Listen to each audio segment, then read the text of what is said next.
Follow that, the Beer Review and News podcast. Here in London. Ding dong. I was thinking about this last night in bed. In this week's episode, we are talking about Sharp's Brewery and specifically their Doom Bar. but first, the hot topic. Don't know about you guys, but I can't wait for the hot topic. Hello everyone, and we have a special reintroduction of the Puzzler coming back in. Puzzler, how's your gym sessions been going? You can't tell from the camera that you're seeing me in, but I'm pretty stacked and pretty hench right now. I'm lifting at least, kitchen tables. Well, you have shaved off all your hair, so you're going down the Jason Statham. Yeah, I'm definitely Jason, not so Statham at the moment. I'm trying to get to the epicness that is Jason Statham. I watched the film The Meg, and this is where it all started from, to be honest. He's like, I found out he was 50 in that film, and he is absolutely ripped to hell in that film. It's quite scary. So if he can do it, I can do it. You do look slightly more aerodynamic as well. Is that can you run quicker? Yeah, very, very aerodynamic. It'll help with the beer reviews, I think. Each time you put it up to your lips, with the beer, you'll be doing a bicep curl, basically. I've figured out that I'm actually quicker at drinking alcohol now because I'm lighter. So and the hair doesn't get in the way, so I can see everything. It's amazing. It's life-changing. Because you had such long, luscious locks beforehand, it was getting in the way of your drinking. Yeah, it was. Yeah, like the floppiness. Yeah. You had like a horse's mane. Actually, my flop. That's a weird thing to say on my flop went down past my up to my mouth. So there you go. And by flop, you mean your fringe, right? Are we talking like the old school emo fringe that many people in our high school used to have covering their one eye? Yeah, it's like this and dyed green. Yeah, and dyed green. Yeah. Well, what was your favourite band at the time? It was pretty emo, wasn't it? You like? Oh, Billy Talent. Yeah, you like Billy Talent. Yeah. That's pretty emo. Yeah, I like Billy Talent. Yeah. They were alright, they were. Didn't you once express yourself to a girl through sending her a Billy Talent song and said you should listen to this one, and it was all about I don't know. It was quite underlying, wasn't it? Basically, I thought it was a good song, and then in hindsight, not so good. She definitely read into that song, that's for sure. It was like I think the whole thing was I really liked the song. And then, do you know when you it's upbeat song, really fast song, and you're like, oh, this is really good. And you go, and then you read the lyrics because in the days when they had the CD cases, you could read the lyrics. Yeah, it's pretty depressive stuff. Pretty angry. I mean, that was your teenage angst trying to come out and tell her how you felt, but you couldn't express it yourself. You had to do it through that song. So, I think you were reaching out there, Sim. Yeah, poetry would have been a better choice. And this was only last week to Jack, wasn't it? Yeah, it was just after the Fosters episode. Right, let's get into it. Come on, talking beer. Let's go. This week's episode, we're going to be talking about Sharp's Brewery and their number one selling beer, which is Doom Bar. And we'll also be talking about what the difference between proof in America and the rest of the world. For the hot topic today, we've had a listener question or kind of clarification come in for the hot topic today. This is from Liz HD. She's coming right from the US of A, from New York. And she says, "Hello, lads. I'm a few weeks behind on your podcast. Great stuff overall, by the way. Thank you, Liz. Keep those compliments coming. We'll make sure we read out them every week. And just listen to the Heineken episode where you discuss what ABV means. Joe mentioned, that's me, the term proof and declared that ABV is the same number as proof. So that, as I said, they match off against each other, 45% ABV, 45% proof, which for her gave her pause because in the States, proof is actually double ABV. So she's sent in a picture of a Maker's Mark bourbon bottle, and it says 45% proof, 45% ABV and 90% proof. So that gave her a bit of a scratch of her head. She then carries on. She says, I looked into this and discovered that the French have their own alcohol measuring system, the Gay-Lussac scale. Beautiful. Well done. That also uses the term proof, but equates it with the ABV number. So she's assuming that English, that's what we refer to as proof. That's why it matches off. And you're absolutely right, Liz. That's where we get it from. What Liz found some information, and the information says measuring alcohol strength using the proof system can be traced back to the 16th century England, where liquor was taxed at different rates depending on the amount of alcohol it contained. In order for the government to discern the liquor should be taxed at a higher rate, an assessment known as the gunpowder test was performed. This test consisted of soaking a pellet of gunpowder in the liquor and then trying to light it up. If the pellet burned, the liquor was therefore strong enough to meet the higher tax threshold and was thus classified as a proof spirit. So proof was almost like the certification that it was what it said it was. And that's why I got taxed. Very interesting. And the fact that if it was strong enough to be able to light up gunpowder, then it should be taxed higher. I absolutely love that. I really, really enjoy that. That's probably the best way to test alcohol. We should bring that back in, just in more day-to-day life. Instead of only lighting the Christmas pudding with alcohol, just everything. I'd quite like a fish finger sandwich. Just light it on fire with some brandy. Well, I mean, to be fair, most fish finger sandwiches are beer battered. You know, so you've got some level of alcohol in it. But I'm not sure if you try to light your fish finger sandwich on fire that it would be proof enough to light on fire, ignite.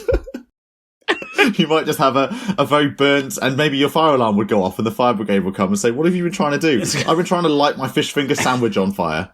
Just proof it. Also, Dropper, how much gunpowder do you have lying around? Well, you know me. I've got stuff like that. I've got really odd, peculiar things just lying around, and gunpowder is one of them. I probably wouldn't say gunpowder and having it lying around too often. GCHQ's probably listening, and they probably put you on some sort of list to come check you out now. So for anyone that isn't aware, GCHQ is our NSA. So they're the big brother. They listen in everywhere. Right. So thank you very much, Liz, for sending that in. We actually didn't know that there was a difference in proof and ABV in America. There's these two different versions going on. So thank you very much for raising that, and loving a bit of history thrown in there as well. We're all about the groundingness. And now for some Pursuit of Hoppiness. Right, chaps. Right. So this week we are talking about Sharps Brewery, and specifically their Doom Bar, which is the best product that I've ever had. It's probably the only product I've ever had from Sharps Brewery. But, so Simmo, where's Sharps Brewery from again? So it was founded in 1994 in St Minver Lowlands, Rock, Cornwall. Oh, so we're going back down to Cornwall.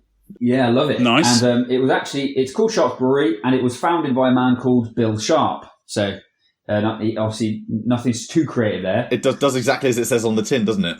Yeah, exactly. I was going to say, that is a solid name, Bill Sharp. I like that. Yeah. I like that. You had to do something. You had to set something up and name it after yourself as Bill Sharp. I mean, he's made a brewery, but, he could have been a knife maker as well. I think, do you know what, Joe? I think he's devastated over the fact that he's not a knife maker. I think knife maker. He could have been a comedian. Yes. But it started off as a microbrewery, and it's kind of built himself up. It's obviously very well known at the moment, and it's got a flagship beer, which, as Joe has said, is the Doom Bar. It's been independently owned until what time, Joe? Well, so actually, Molson Coors bought them in 2011, February the 2nd, 2011, for £20 million. 20 million? Yeah, if I'm honest, I think that's a bit of a bargain. That's 20 million. That's what I was thinking. Like, we've heard of these buyouts of other breweries for Doom Bar's a popular brand. We've heard of buyouts up in like masses more than 20 million. 20 million. It's a lot of money. Don't get me wrong, but in the grand scheme of things, not that a big amount of money. I was driving around Hampton Court the other day, and there were definitely houses worth more than that around there. Yeah. Why were you just driving around Hampton Court? Yeah, why are you driving around Hampton Court? Because it's like Regal, and there's not much you can do in lockdown at the moment, and so we've just taken to just putting the dog in the car, and we just drive to an open space, and Hampton Court happens to have lovely royal parks. So it's where there's like really nice royal stuff there. God, you're middle class. I mean, Rich, we're all middle class here. Yeah. With regards to 2011, though, they might not have been as big, because obviously Molson Coors would have probably elevated it a bit further. However, I was looking at some stats from that kind of time. In 2010, their revenue was about 16 million. Okay. So to buy it for 20 million, does that make kind of more sense, maybe? No, not really. Well, yes, but you're also the valuation of a company is based on their projected revenues. So if they're already making 16 million, you just said there. So if Yeah. they're already making 16 million in revenues when they got the year before they got purchased, then that you expect that they're going to keep doing that, if not grow on that every single year. So to only value the properties and the brand at 4 million, let's say, that's the difference between that 16 million and the what they was purchased for. I feel that's really undervaluing the brand. That's maybe even undervaluing the assets that they had, that they were, being valued at. So maybe he really wanted to start his knife business, like you said, and 20 million was the startup capital he needed. I think that's exactly it. Okay, so as we said earlier at the start of the podcast, we are drinking Doom Bar, which, Joe, you seem to be raving about, which I quite like. But what I quite like is what Doom Bar actually is. Do any of you guys know what a Doom Bar is? I know the word Doom Bar for the beer, but I've never heard of it outside of the beer context. Okay, so Doom Bar is a sandbar that is in an estuary. It's an estuary down in Cornwall. So that's the actual name of the bit of sand that is sticking out. They call it the Doom Bar. And the reason they call it the Doom Bar is because there's been so many marooned ships on there over the years. And so ships are going along nice and happily, and these big sandbars normally sit just below the water, and so they're going along and they just get wedged on top of it, and they're not going to be having a good time. So as a driver of the big boats, or of boats, what does he call them? Are they pilots? Are they drivers? What would you call yourself, Rich? Captain, pilot, bloke who drives a boat. You're not a captain. I'm a captain. I'm more captain than any of you two. Captain. Yeah. Captain Hands up. Hands We all know up. this. Hands up. Whose job involves boats? I'll have you know I have my PB2. Yeah, and I've seen you crash a powerboat up a beach. This is... That's very true. All factual. Right. So, all right. So, Captain Travers. So, these are sandbars. They are under the water, so you can't see them. Oh from yeah, the boat. so they vary. Some you can see, some are slightly just under the water, and lots of people can be caught out by them, and so they get caught on them, wedged and stuff like that. But this particular one is down in Cornwall, big old one, just down in the estuary. And so in Cornish folklore, apparently a mermaid created the bar as a dying curse as she left the harbour, as she was shot by a local man. So this is really happy. Yes. That mermaid, that's a real, like, kind of old-fashioned middle finger to that man and the estuary, isn't it? It's just like, go away. Yeah. That kind of sours a Little Mermaid for me. To be honest. No, he's not saying it was Ariel. He's not saying it literally was the Little Mermaid who did this. Hey, you never know. It might have been her. Sebastian was an egging her on in the corner. That's To be fair, Ariel was a very troublesome mermaid. But so I also, could have been. Hey, you don't know. I also don't remember the bit in the Disney film where Ariel gets shot. Well, I mean, I wouldn't put it past an old-fashioned Disney film, given what happened to Bambi. R.I.P. Bambi's mother. But once again, a brewery's gone down the line and named something after gone down folklore, and they found something quite, I suppose, mystical about it if you were to dig a little bit deeper. But also, Doom Bar is something quite dangerous, and the name itself does strike doom in the title. It's very foreboding. Doom Bar is very foreboding. And for a very foreboding beer, it's interesting that I think Doom Bar is 90% roughly of their sales. Of Sharp's Brewery's sales. It's 90%. Wow. And in 2010, before they gave it over, they were making over 24 million pints of this stuff. Wow. Oof. So, and it was the highest selling cask ale in the UK in 2019. So I think obviously this is very UK based, this company. I know that it can be found in places like Italy, Sweden, and Japan and things like that. Well, I think it goes back to what is the actual product itself, and it's a traditional amber ale. You know, it is that kind of, it isn't fizzy, it isn't, all this kind of craft beer. It started out by a microbrewery, but 1994, and we've talked about other microbreweries that started about that time, like Shipyard in the States, as well. This is a traditional take on a beer, but a modern take. What's your idea of the flavour as well? Because we've all been drinking it. It's nice. I can see why it's so popular. It's never been something I've drunk regularly or anything like that, but I have had it on occasion. But I can see why it's popular. It's nice. It's refreshing. It drinks well.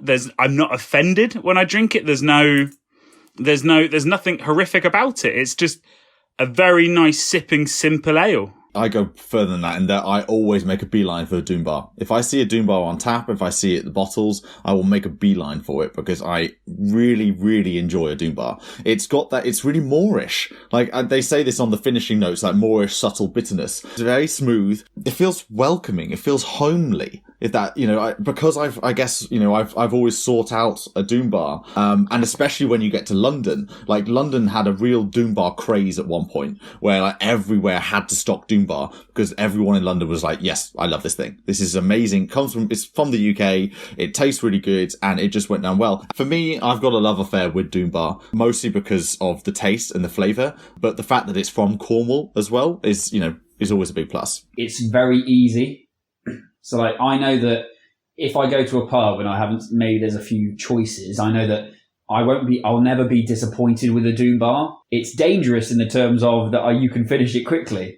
So the doom is that I'm going to get very tipsy very quickly if I keep drinking these because it goes down quick. It goes down easy. It's very nice. I don't want to say simple. That's not what I mean, but it's just an easy beer. Well, that's it. And I think it's simple in the fact that it's homely, but it's actually complex in its flavour. It is got a lot of flavour to it. And, going back to what you were saying there about it's very moreish, you can drink quite a lot of it, it's only 4.3%. So it definitely would be in a modern craft beer industry classed as a session ale. Yeah, definitely. I'm about to crack open a non-alcoholic version of this beast. And I'm going to be very intrigued. So we do have listeners at home. We have the original Doom Bar that we've obviously been talking about, as Rich dubbed them the other day, the full fats. And now we are, trying the Doom Bar Zero, which is their newest beer, which is, as you can imagine, a 0.0% version of ABV of their Doom Bar beer. So now, why do they put 0.0% on it? Because that's what it's got, no alcohol in it. But why don't they just put 0%? Rather than 0.0? Because you can have beers that are non-alcoholic that are under 0.5% ABV. So that still classes as non-alcoholic. Yeah. Okay. Plus also as well, the decimal point system in beers is a well-known kind of to consumers that it's like 3.4, 6.5. People are quite used to that. So they're just playing into what people already know. Okay, so as Simmo's just said, we are now cracking open the Doom Bar Zero, so the non-alcoholic version of Doom Bar. So what I want you all to do is take a swig and tell me what you think. Have you got that? Take a swig, tell me what you think. Well, before I take a swig, can I take a smell? Oh, can yeah. I take a smell test first? Have a snifter. Ram it up your nostrils. Right. Okay, so I've got the original Doom Bar, taking a sniff, non-alc. Okay, there's something very vacuous about the non-alcoholic. It doesn't have the same smell as it does with Doom Bar original. I think it smells like gone off alcohol. Okay, so it's actually, okay. I agree with you, it's not that pleasant a smell. No. Taste-wise, let's have a go. Oh, no. What do you guys think? I'll say this. If you take a small swig, it's worse. The bigger the swig, the less not so good it is. Yeah, there's very little I can say that's positive about this, unfortunately. If I'm honest, I think they've made a blundering error here. I'm sorry to hear this, Sharps, but I think you've done your brand a disservice by calling this Zero version a Doom Bar. I think you needed to pull this away and you needed to make this a whole new offering that was something else, but definitely not Doom Bar, because I think you're hurting your Doom Bar brand by making a very subpar non-alcoholic product, but linked with the Doom Bar brand. It just tastes chalky and a bit off, like chalky, charcoaly. It's just not great. It's not an amber ale. It's definitely not an amber ale. And I would say non-alcoholic drinks can be ales. They can be, beers because they go through the same process. But this is, for me, it doesn't taste like an ale at all. What I find really interesting is if you look at the back of both, the aroma, taste, finish, serve and food pairing is exactly the same on both bottles. Now, I'm going to put it this way. I do think that the first one is balanced succulent. And I do think the first one is moreish. As in the original? I don't think the original. However, I don't think the Zero deserves what it's got on the back. They're basically saying that they're the same beer. I feel like by putting the same things on the back, you're saying it's the same. they've been very lazy with this, with the brandy. They've made a drink, they need an non-alcoholic, and they've just gone, we need it to market as quickly as possible. If you look, listeners, side by side to Doom Bar and Doom Bar Zero, they look exactly the same, apart from the colours have changed around and there's 0.0 on the non-alc version. But because the product is so subpar in comparison to the original, it's damaging the fact that it's so closely linked that way. Can someone pour it out? Can someone pour it out into a glass? Yeah. It looks the same colour. As the original Doom Bar? As the original Doom Bar, yeah. Also, Joe, do you know you're talking about that smell you didn't like? I feel like that's what you taste when you drink it. I feel like you can always taste that. Boys, I figured it out. Maybe someone in the brewery shot a mermaid. And that's why this was made. This is the mermaid's revenge coming full circle. Don't forget about the sandbar.